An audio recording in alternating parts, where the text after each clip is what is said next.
इसमें जैसे क्वेश्चन दिया हुआ है x plus 3y is equal to 6 और एक दिया हुआ है 2x minus 3y is equal to 12 या 12।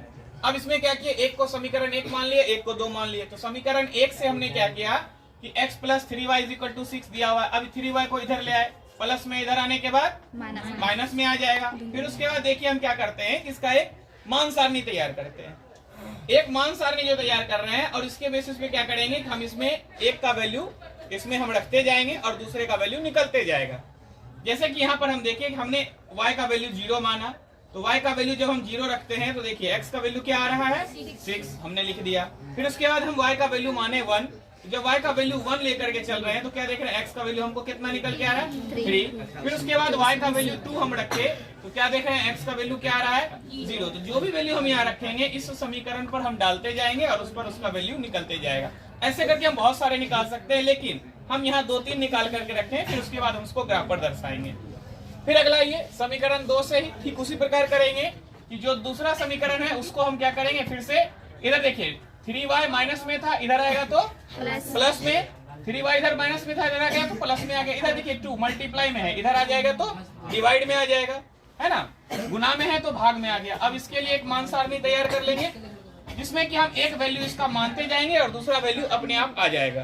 जैसे कि देखिए यहाँ पर क्या है कि y बराबर हमने माना 0, जब 0 माने तो x का वैल्यू क्या आ रहा है 6।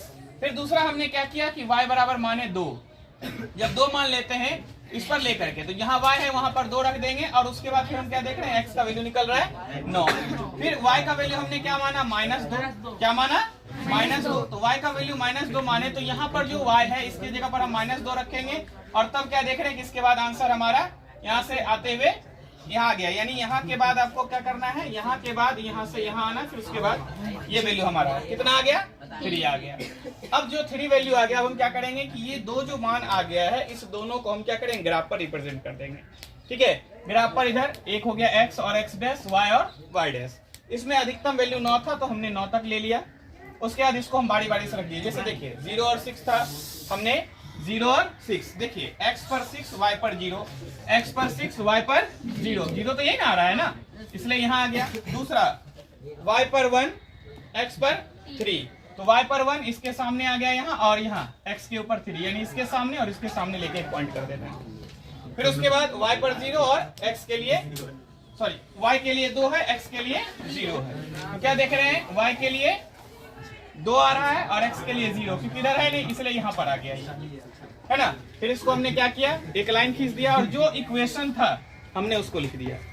ये ध्यान रखना है कि जो इक्वेशन है उसको लिखे और जो हमारा वैल्यू है जहाँ वो कट रहा है पहले x फिर उसके बाद y, यानी पहले x को लिखेंगे फिर उसके बाद y को लिखेंगे। उसके बाद दूसरा वाला का फिर डाल देंगे, ये तो पहला वाला हो गया ना। फिर दूसरा वाला में भी इसी तरह से 0 और 6, ठीक है, इस तरह से ये आ गया। फिर उसके बाद y का वैल्यू 2 और x का वैल्यू 9, यहाँ से 9 और ये यहाँ से इसके ठीक सामने लेकर के हमने यहाँ खींच दिया। एक आया -2 और 3, तो -2 और 3 इसके सामने लेकर के हमने इसको एक सीधी लाइन में स्केल से खींच करके मिला लेना है। और इसके बाद जो इसका इक्वेशन है क्या था 2x - 3y = 12, वो लिख देना है। जहां पर ये दोनों मीट करेंगे वही हमारा x और y